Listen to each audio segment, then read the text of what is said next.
Hi అండి, ఈరోజు చిన్న చేపలతో పులుసు పెట్టాలనుకుంటున్నానండి. ఇవి ఎండు చేపలు చూడండి ఎంత చిన్నగా ఉన్నాయో. ఇప్పుడు వీటిని లైట్గా వేయించుకుంటాను, డ్రై రోస్ట్ చేస్తాను. ముందుగా ఇలా వేయించుకోవడం వల్ల పక్కకి ఏమైనా తోకలు అవి ఈజీగా వచ్చేస్తాయి. మరికొన్ని వేస్తాను. ఇవి చాలా చిన్నగా ఉన్నాయి కదా.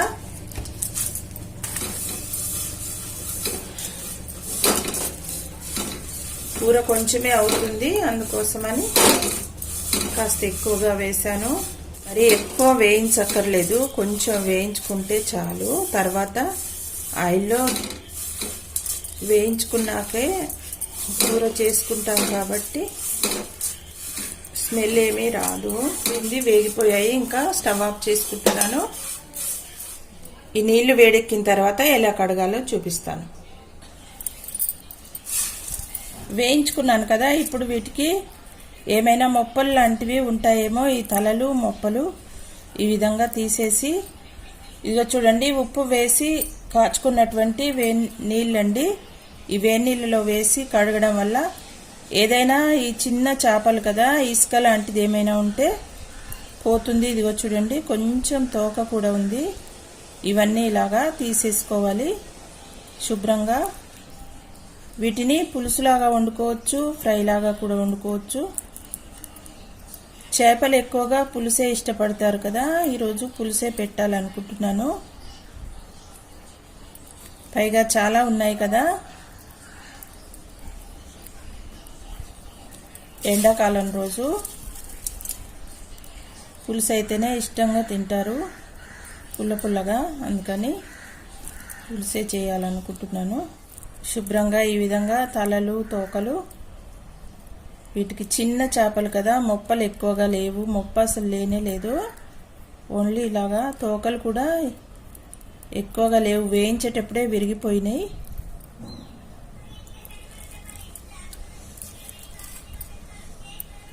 ఈ తలలన్నీ తీసేసుకుంటాను ముందుగా. చూడండి వేడి నీళ్ళల్లో వేసుకున్నాను తలలు కట్ చేస్తూ. ఇప్పుడు ఈ విధంగా బాగా నలుపుకుని శుభ్రంగా కడుక్కోవాలి. ఇందులో ఏమైనా ఇసుక ఇంకా ఆరబెట్టినప్పుడు ఇవి వాలడం, డస్ట్ పడడం లాంటిది ఉంటుంది కదా. అంతేకాదు ఈ పైన ఉండేటువంటి మొప్పలు ఏమైనా ఉంటే, ఇంకా మనం తీయనివి తోకలు అవి సరిగ్గా తీయకపోతే అవన్నీ రాలిపోతాయి ఇలా కడగడం వల్ల. చిన్న చేపలు కదా, ఇసుక డస్ట్ ఎక్కువ ఉంటుంది. బాగా ఒక 5-6 సార్లు ఈ విధంగా కడుక్కుంటాను. కడిగిన తర్వాత చూపిస్తాను. ఇదిగో చూడండి, నీళ్లు ఇలా శుభ్రమైన నీళ్లు వచ్చే వరకు బాగా కడుక్కోవాలి. ఈ వాటర్ని కూడా వంపేసి మళ్ళీ ఒకసారి జాడించి కడుక్కుని ఇంకా వీటిని వండేసుకోవడమే. ఇదిగో చూడండి శుభ్రంగా కడుక్కొని ఇలా జల్లెట్లో వేసుకున్నాను. ఇప్పుడు కూరకు కావాల్సినటువంటి మసాలా దినుసులు వేయించుకుంటాను. దీన్ని పక్కకు పెట్టుకుంటాను. ఇందులోకి మసాలా కోసం కొన్ని ధనియాలు, కొద్దిగా జీలకర్ర, కొంచెం సాజీరా, ఒక చిన్న కొబ్బరి ముక్కలు 2.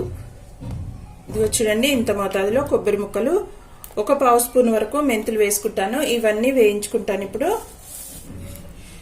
ఇందాక చెప్పలేదు కదా, చెక్క, లవంగ, యాలక్కాయ కూడా వేసాను. కొంచెం వేయించుకుంటే చాలు మెదగడం కోసం. మసాలా మిక్సీ పట్టుకునేటప్పుడు కొద్దిగా అల్లం ముక్క, వెల్లుల్లి కూడా వేసుకోవాలి. ఆయిల్ వేసుకుంటున్నాను. ఆవాలు, జీలకర్ర వేసుకుంటున్నాను. పులుసు కూర కదా, కొంచెం ఎండుమిర్చి కూడా వేస్తున్నాను. ఉల్లిపాయ వేసుకుంటున్నాను. తాలింపులో కూడా కొంచెం సాజీర వేస్తున్నాను. దీనివల్ల ఎండు చేపలు స్మెల్ రాకుండా ఉంటుంది. అంతేకాదు ఇది చలువ కూడా, ఎక్కువ వేసుకున్నా ఏం కాదు. వేరే మసాలాలు అయితే ఎక్కువ వాడకూడదు, సాజీర వాడుకున్నా పర్వాలేదు. ఉల్లిపాయ వేగింది, అల్లం వెల్లుల్లి ముద్ద వేసుకున్నాను. ఇప్పుడు ఒక బిర్యానీ ఆకు వేసుకుంటున్నాను. కొద్దిగా కరివేపాకు కూడా వేసుకున్నాను. ఇప్పుడు కొంచెం పసుపు వేసుకుంటున్నాను. ఇది కూడా వేగిపోయింది. ఇప్పుడు శుభ్రపరచుకున్నటువంటి ఫిష్ను ఇందులో వేసుకుంటాను. వాటర్ అంతా పిండేసి ఇందులో కొద్దిసేపు ఒక 2 మినిట్స్ వేయించుకున్న తర్వాత పులుసు పోసుకోవాలి. ఇవి ఎండు చేపలు కదా, కొంచెం ఏమైనా స్మెల్ లాగా వస్తుందేమో అని ఈ విధంగా చేస్తాను నేను. శుభ్రంగా కడిగి వేయించిన తర్వాత ఎలాంటి స్మెల్ రాదు, కానీ ఇలా చేయడం వల్ల కూరకు ఇంకా కొంచెం టేస్ట్ వస్తుంది. అందుకోసమని ఈ విధంగా చేస్తాను. ఇవి వేగిపోయేలోపు చింతపండు పులుసు తయారు చేసుకుంటాను. ఎండు చేపలు వేగిపోయి చక్కటి వాసన వస్తుంది, మంచి స్మెల్. ఎండు చేపల్ని పచ్చివిగా చూసినప్పుడు చాలా స్మెల్ వస్తాయి కదా, చండాలంగా ఉందనిపిస్తుంది. ఇప్పుడు చూడండి ఎంత మంచి వాసన వస్తుందో. పులుసు కూర కదా, ఇందులో కొంచెం నెయ్యి కూడా వేసుకుందాం. నేను ఎప్పుడైనా పులుసు కూరలో, పప్పు కూరలో కొద్దిగా నెయ్యి వేస్తాను. మంచి స్మెల్ వస్తుంది దానివల్ల. తినని వాళ్ళు కూడా చక్కగా తింటారండి. ఈ విధంగా చేస్తే చాలా బాగా ఉంటుంది టేస్ట్. ఇంక ఇప్పుడు ఇందులో ఉప్పు కారం వేసుకుందాం. ముందుగా ఉప్పు కారం వేసి తర్వాత పులుసు వేస్తాను. 2 స్పూన్ల వరకు కారం వేసుకుంటున్నాను. ఇది చూడండి, 1 స్పూన్ నిండుగా చిన్న స్పూన్తో ఉప్పు వేసాను. దీన్ని చక్కగా కలిపేసి నూనెలో ఈ కారం వేడిలాగా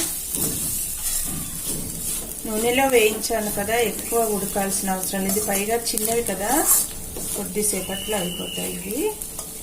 ఇంక ఇప్పుడు పులుసు పోసేసుకుంటున్నాను. పాత చింతపండు అండి, నేను ఎప్పుడు పాత చింతపండే వాడతాను. పాత చింతపండు వల్ల ఆరోగ్యం పెరుగుతుంది, అందుకని మేము ఎక్కువగా పాతదే వాడుకుంటాము. చింతపండు పులుసు పోసేసాను కదా, ఇంకా ఒకసారి ఈ విధంగా కలిపేసి వేయించుకున్నటువంటి మసాలాలు పేస్ట్ చేసుకుంటాను. ఇప్పుడు కొన్ని వెల్లుల్లిపాయలు వేసాను మిక్సీ జార్లో, చిన్న అల్లం ముక్క, ఇంకా వేయించి పెట్టుకున్నటువంటి ఈ మసాలా దినుసులు కూడా వేసుకుంటున్నాను. ఇవన్నీ కొద్దిగా వాటర్ వేసి మెత్తగా పేస్ట్ చేసుకుని కూర ఉడికిన తర్వాత ఈ మసాలా వేసేసుకుంటే కూర చాలా టేస్టీగా వస్తుంది. చూడండి, అయిపోయింది ఎండు చేపల పులుసు. ఇప్పుడు పేస్ట్ చేసి పెట్టుకున్నాను కదా మసాలా దినుసులు, వీటిని వేసుకుంటాను. కొత్తిమీర ఉంటే కొత్తిమీర వేసుకోవచ్చు, చాలా బాగుంటుంది స్మెల్. ప్రస్తుతం ఇంట్లో లేదు కాబట్టి వేయట్లేదు. కొత్తిమీర పైనుంచి చల్లుకుంటే చాలా బాగుంటుంది. ఈ పేస్ట్ వేసాక ఇంకా చిక్కగా అవుతుంది కదా, అందుకని కొంచెం వాటర్ వేసాను. మరి ఇంకొక 2 మినిట్స్. చూసారా, ఇంకా అయిపోయినట్టే. చివరగా కొత్తిమీర లేదు కానీ కొంచెం పుదీనా ఉంది, పుదీనా వేస్తున్నాను. పుదీనా వేసి స్టవ్ ఆఫ్ చేసేసుకొని బౌల్లోకి తీసుకుంటే ఇంకా అయిపోయినట్టే కూర. టేస్టీ టేస్టీ ఎండు చేపల పులుసు.